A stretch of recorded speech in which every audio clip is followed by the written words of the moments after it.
The Ficus Ruminalis is thought to be a wild fig tree that had religious and mythological significance in ancient Rome. Roman tradition has the Ficus Ruminalis located near the small cave, known as the Lupercal, at the foot of the Palatine Hill.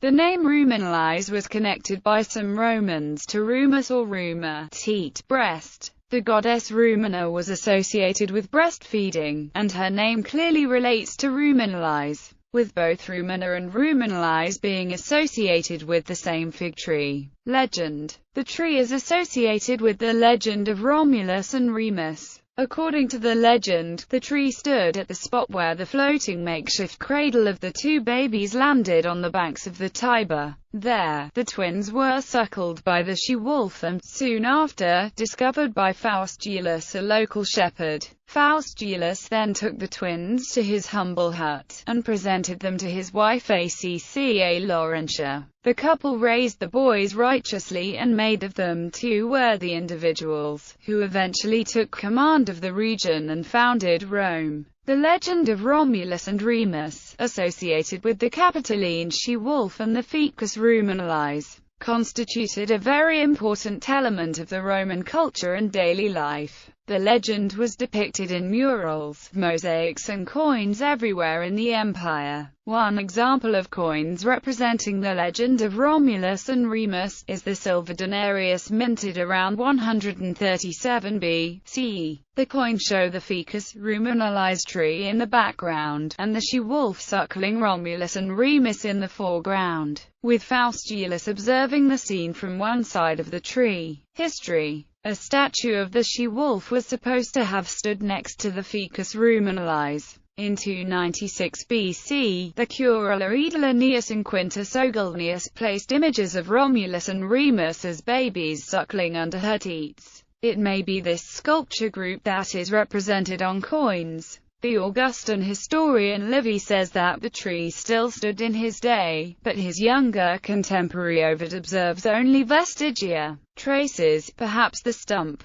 A textually problematic passage in Pliny seems to suggest that the tree was miraculously transplanted by the augur Attus Navius to the Comitium. This fig tree, however, was the Ficus Navia, so called for the augur. Tacitus refers to the Ficus Navia as the Arbor Ruminalis, an identification that suggests it had replaced the original Ficus Ruminalis, either symbolically after the older tree's demise, or literally, having been cultivated as an offshoot. The Ficus Navia grew from a spot that had been struck by lightning and was thus regarded as sacred. Pliny's obscure reference may be to the statue of Attus Navius in front of the Curia Hostilia. He stood with his laterus raised in an attitude that connected the Ficus Navia and the accompanying representation of the she-wolf to the Ficus Ruminalis, as if the tree had crossed from one space to the other. When the Ficus Navia drooped, it was taken as a bad omen for Rome. When it died, it was replaced. In 58 AD, it withered, but then revived and put forth new shoots.